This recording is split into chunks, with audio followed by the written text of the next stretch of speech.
Bom dia, né, pessoal? Tudo bem com vocês? Eu sou Marcelo Queiroz e acabamos de terminar aqui um manejo muito, mas muito importante mesmo, e que os enxames precisam estar prontos para produzir.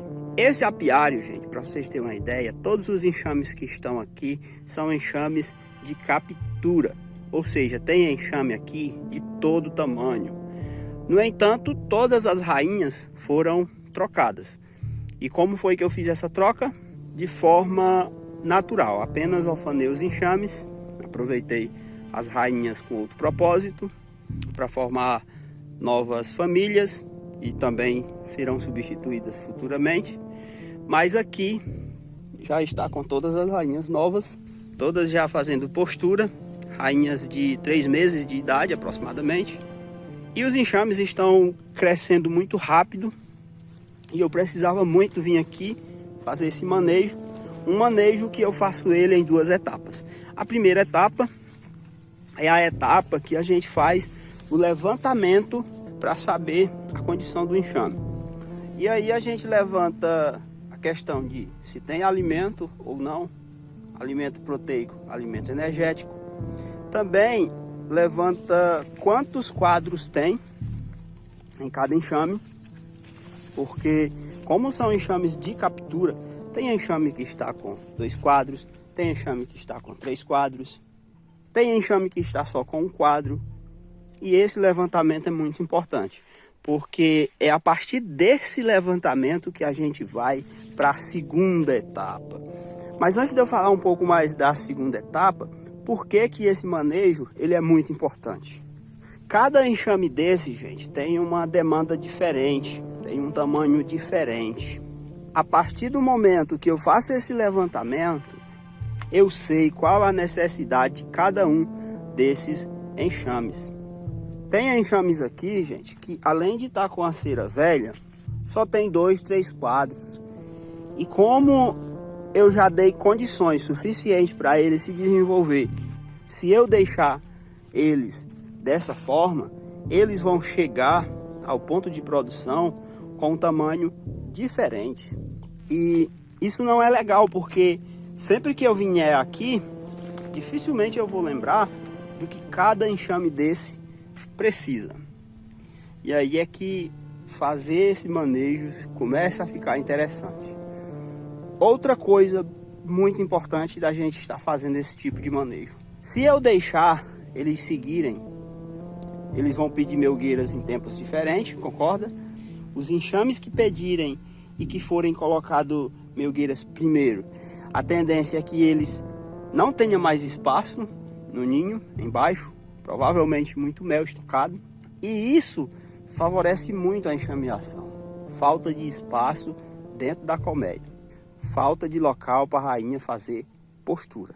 A partir do momento que eu venho fazendo esse tipo de manejo, os enxames que vão ficando mais fortes, que vão precisando abrir espaço, eu coloco cera neles, eu tiro no máximo 2 quadros, coloco cera, essa cera vai bem no meio mesmo do enxame, e assim o enxame ganha espaço, o enxame que já está mais forte, os enxames que estão mais fracos, aonde eu posso fazer a introdução de quadros com crias e alimento, eles vão ganhar esse quadro com cria e com alimento e acaba se desenvolvendo mais rápido. Se eu fizer esse manejo 4 semanas seguidas, enxames que só tem 2 quadros passarão a ter o número de quadros completo. Ou seja, mais uma semana ou até mesmo imediatamente eu já posso jogar uma melgueira em cima se estiver abrindo grandes floradas. Esse tipo de manejo é um tipo de manejo muito vantajoso quando você aprende a fazer ele. E aí, gente, quando eu entrei aqui na segunda etapa, eu estava justamente fazendo isso. Eu estava fazendo um levantamento para ver quem era que tinha mais alimento na primeira etapa, quem era que tinha mais quadros com crias e quem era que estava precisando.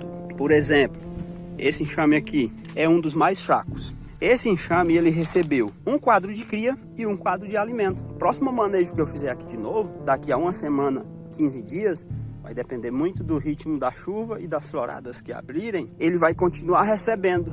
E provavelmente o enxame que doou o quadro para ele vai poder doar novamente. E à medida que o tempo vai passando e que enxames vão entrando nesse quadro de estar forte, eu vou poder fazer cada vez mais esse manejo, subtraindo quadros de enxames que estão fortes e introduzindo enxames que estão fracos. E aí, gente, o que é que acontece? O meu objetivo aqui é que esses enxames, eles cheguem no ponto de eu colocar melgueira todos iguais. Às vezes acontece de você ter plena certeza que não vai conseguir vir aqui em uma semana, 15 dias, e você já, para garantir, se estiver abrindo mesmo assim floradas pesadas, você já coloca a melgueira em cima de alguns, aqueles que você sabe que vai precisar. Mas o objetivo aqui é justamente esse, é que eles cresçam por igual, que eles tenham necessidades iguais.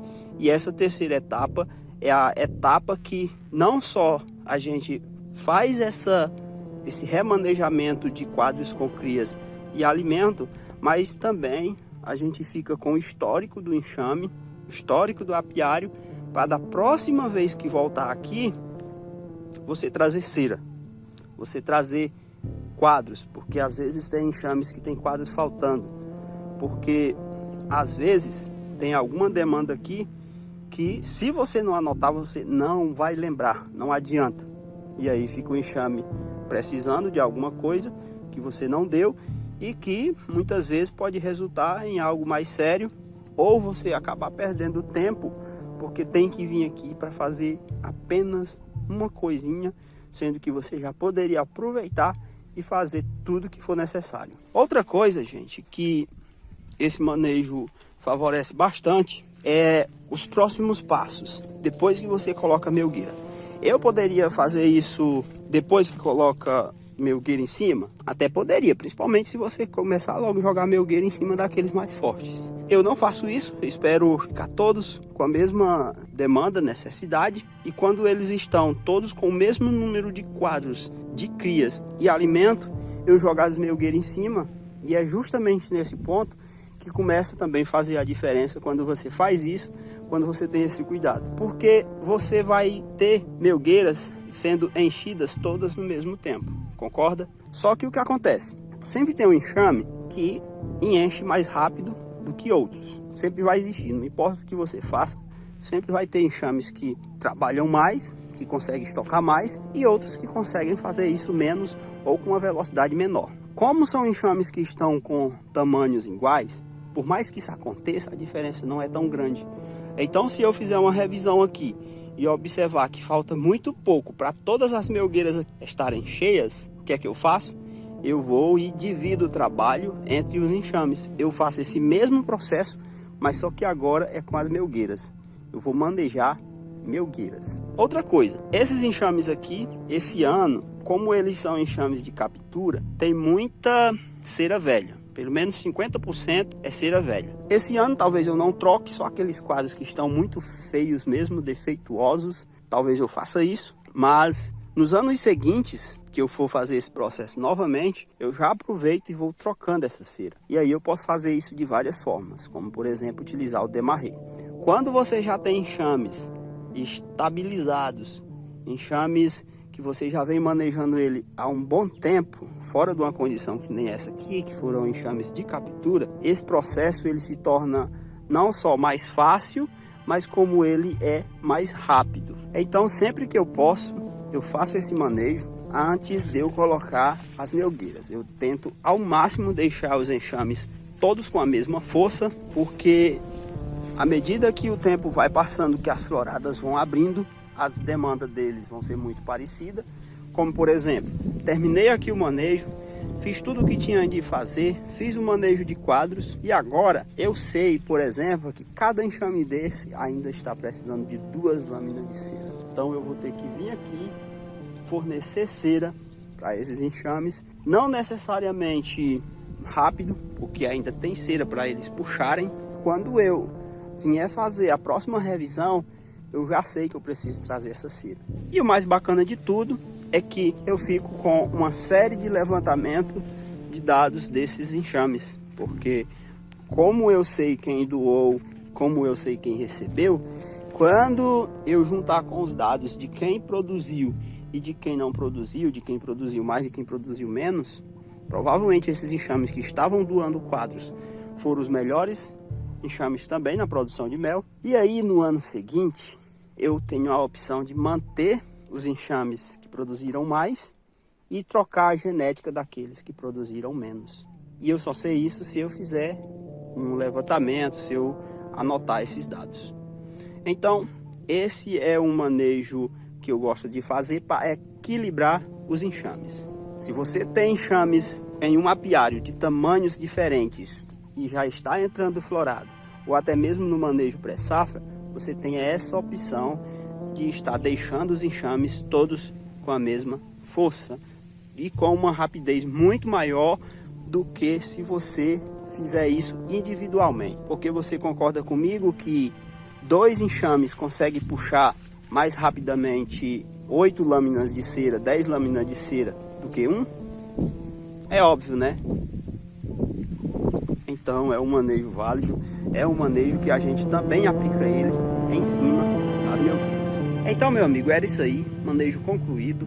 Não se esquece de se inscrever no canal, curte o vídeo, ativa o sininho de notificações. Um grande abraço e até a próxima.